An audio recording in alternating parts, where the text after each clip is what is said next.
இன்று மாதத்தின் முதல் ஞாயிற்றுக்கிழமை ஆகவே காலை 10 மணியிலிருந்து 12 மணி வரை கோயிலுடைய ஆலயசாமி அவர்கள் ஜப வழிபாட்டை நடத்துவார்கள். பங்கேற்று பயனுடையவாறு அன்போடு கேட்டுக்கொள்கின்றேன். கடந்த வாரம் நம்முடைய திருவிழா சிறப்பான விதத்தில் நடைபெற்றது. அனைவருக்கும் நன்றி சொல்லி இருந்த பேருக்கு நன்றி. கடந்த வாரம் ஏறக்குறைய 3000 ரூபாய் அளவிலே பூக்களை வாங்கி கொடுத்தவர்கள் அவனாட்சியை சார்ந்த திரு ஆரோக்கியநாதன் ஆக்னஸ் எலிசபெத் குடும்பத்தார். அவர்களுக்கு நம்முடைய நன்றிகளை தெரிவித்துக் கொள்ளார். நிகழ்வுப்படி இந்த திருவிழாவையும் செய்தித்தாளிலே வருவதற்கு உதவியவர் சைமன். அவருக்கும் நம்முடைய நன்றிகளையும் பாராட்டுகளையும் தெரிவித்தோம். வருகின்ற புதன்கிழமை திருப்பணி நடைபெறும். அந்த திருப்பணி மனிதர்கள் எத்தனை பேர் கொடுத்தீங்க அப்படிங்கிற பெயர்களையும் வாசிக்காத பெயர்கள் வாசிப்பார்கள். இப்போ மொத்த வரவு எவ்வளவு, என்னென்ன செலவுகள் என்பதை மட்டும் பொருளாளர் அவர்கள் சமர்ப்பிப்பார்கள். திருப்பணி குறித்து உடனடியாக இறுதி பாட்டை பாடிக்கொண்டே ஆலயத்தின் வெளியிலே செல்வோம். அங்கே நாம் கொடியை இறக்கி நம்முடைய திருவிழாவை நிறைவு செய்வோம். அதன் பிறகு அனைவருக்கும் இனிப்புகள் வழங்கப்படும்.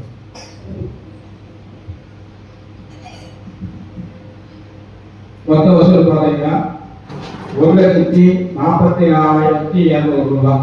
மொத்த வசூல் 1,44,200 ரூபாய். செலவு சொல்ற பாருங்க. பாரத் மைக் சீட் அமைப்பதற்கு 30,000 ரூபாய். பேர வாத்தியம் 15,000 ரூபாய். பட்டாசு வாங்கியது 11,000 ரூபாய். பந்தல் போடுவதற்கு 7,000 ரூபாய். இந்த டேபிள் சேர் எடுத்ததுக்கு பார்த்தீங்கன்னா 2,400 ரூபாய். அதை கொண்டு செல்வதற்கு கொண்டு வந்ததுக்கு ஆட்டோ வாடகை 500 ரூபாய். கரண்ட் பில் கட்டியிருக்கிறோம் 1,500 ரூபாய். அதாவது திருவிழா முன்னாடி கரண்ட் பில் கட்டியிருக்கிறது 1,500 ரூபாய்.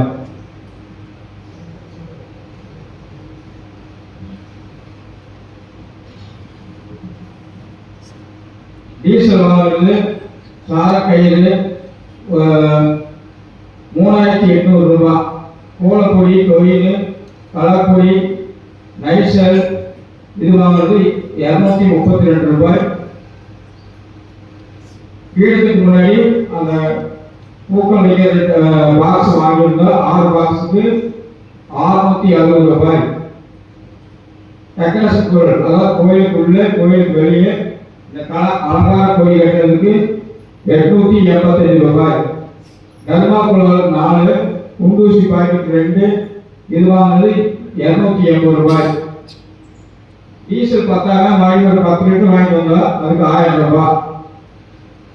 பைப்பு முன்னாடி அந்த ஸ்கிரீன் போடுற பைப்புக்கு 1 இன்ச் பைப்பு 2 லிட்டர் வாங்குறது 1,920 ரூபாய்.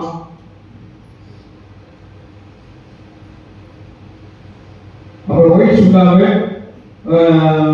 10 மாலை, மாதாபியோட பெரிய மாலை வாங்க இது வாங்குறதுக்கு பார்த்தீங்கன்னா மொத்தமா 1,850 ரூபாய். மைசூர்காரருக்கு 3 நாள் சாப்பாடு வாங்கி கொடுத்தது பார்த்தீங்கன்னா 850 ரூபாய். அப்புறம் இப்போ கடைசியா ஒரு கண்டப்பம் கட்டியிருக்கிறோம் 1590 ரூபாய். மொத்த செலவு பார்த்தீங்கன்னா 91,795 ரூபாய். மொத்த செலவு பார்த்தீங்கன்னா 96,795 ரூபாய். இப்ப மீதி இருக்கிறது பார்த்தீங்கன்னா 50,905 ரூபாய் மீதி இருக்கு.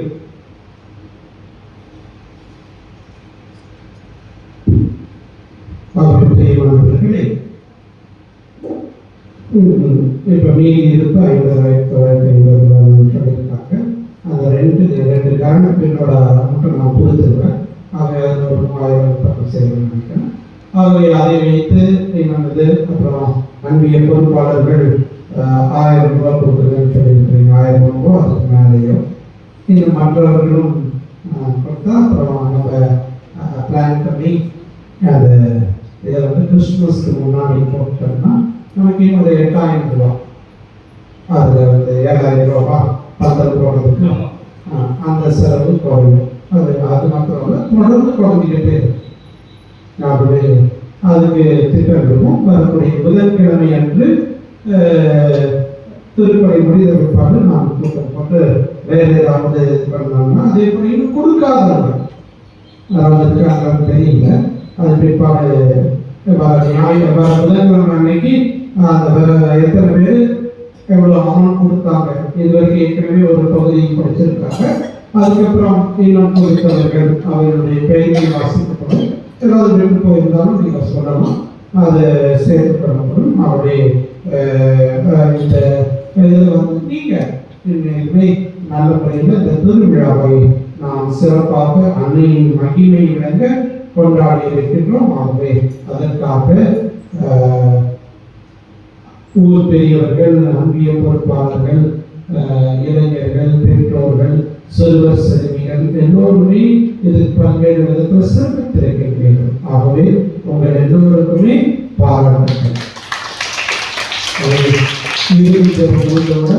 மாதாவின் பாடலை பாடிக்கொண்டு நாம் கொடியிறக்க செல்வோம்.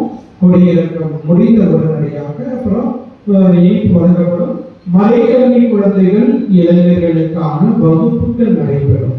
ஆகவே இன்னும் நாம் நம்முடைய மறை அறிவியை உறுதி பெறுவதற்கு அது உறுதியாக இருக்கும். ஆகவே தயவு செய்து குழந்தைகளும் இளைஞர்களும் இன்னும் நிறைய பேர் வராமல் இருக்கிறாங்க.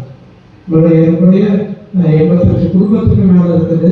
எல்லாருமே பார்த்தீங்கன்னா கோவில் நிறைஞ்சிடும், இடமே பத்தாது. வருகிறாங்கிறது உங்களுக்கு தான் வெளிச்சம். ஆகவே ஏன்னா ஒரு சில எல்லாம் வெளியிலிருந்து கேட்டுட்டு இருப்பீங்க, மைக்கில் எல்லாமே கேட்கணும்னு நினைக்கிறேன். ஆகவே தயவு செய்து வாரத்தில் ஒரு நாள் தான், புதன்கிழமை கூட வருகின்ற பெரிய இது இல்லை. ஆனால் ஞாயிற்றுக்கிழமை கடன் திருநாள். ஆகவே ஒன்னா இங்கேயோ 8:30 மணிக்கு பங்கு ஆலயம் அவனாசியுடன் திருப்பதி இருக்குது. கலந்து கொள்ள நீங்க அதற்கு முதன்மையான இடம் கொடுங்க. இயேசுக்கு முதன்மையான இடம் கொடுக்கின்ற போது நம்முடைய தனிப்பட்ட ஆன்மீக வாழ்க்கைக்கு திருப்பதியில ஞாயிறு திருப்பதியில பங்கேற்பது, குடும்ப ஜெபங்களை செய்வது, இதற்கு முக்கியத்துவம் தரணும். ஆகவே அப்படி தர வேண்டுமா உங்களை அன்போடு கேட்டுக்கொள்கின்றேன். தொடர்ந்து நாம் நம்முடைய ஊரின் முன்னேற்றத்திற்காக, குறிப்பாக இந்த ஆலயத்தின் முன்னேற்றத்திற்காக தொடர்ந்து உங்களுடைய ஒத்துழைப்போடு பல பணிகள் செய்ய முடியும். ஏன்னா கரங்கள் இணைந்தால்தான் ஓசை வரும். ஒரு கையில ஓசை சத்தம் ரொம்ப அதிகமாக வராது, இப்படிதான் வரும். ஆகவே இணைந்து செயல்படணும். இன்னும் நம்முடைய நம்முடைய பங்கினுடைய நம்முடைய ஊரினுடைய முன்னேற்றத்திற்காக பல்வேறு முன்னெடுப்புகளை செய்ய உங்களை அன்போடு கேட்டுக்கொள்கின்றேன். மீண்டும் அனைவருக்கும் பாராட்டுக்கள், நன்றிகள். குறிப்பாக நம்முடைய மண்ணின் மைந்தர் நம்மோடு இந்த நாட்களில் எல்லாமே இருந்து நமக்காக சொல்லித்தருக்கின்றார். ஆகவே அவருக்கும் நம்முடைய நன்றிகளை தெரிவிக்கிறோம்.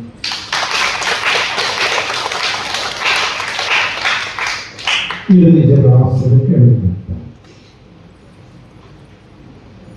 நன்றி கூறி மன்றாடுவோம். ஆண்டவரே, வார்த்தையால் இருந்தாலும் உன் நம்பிக்கையாளருக்கு நீ உணவளித்து வாழ்விக்கின்றீர். ஏற்பாடு உன் அன்பு திருமணம் மாபெரும் படைகளால் நாங்கள் வளம் பெற்ற அவரது வாழ்வை என்றும் பங்கேற்கும் பகுதி பெறுவோமாக. என்றென்றும் வாழ்ந்து ஆட்சி செய்கின்றவர்களையாக உம்மை மன்றாடுகின்றோம்.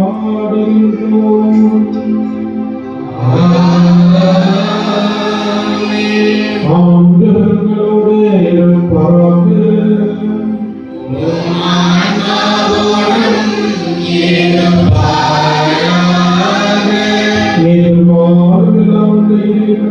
தந்தை மகன் தூய ஆவியார் உங்கள் அனைவரையும் ஆசீர்வதிப்பாராக.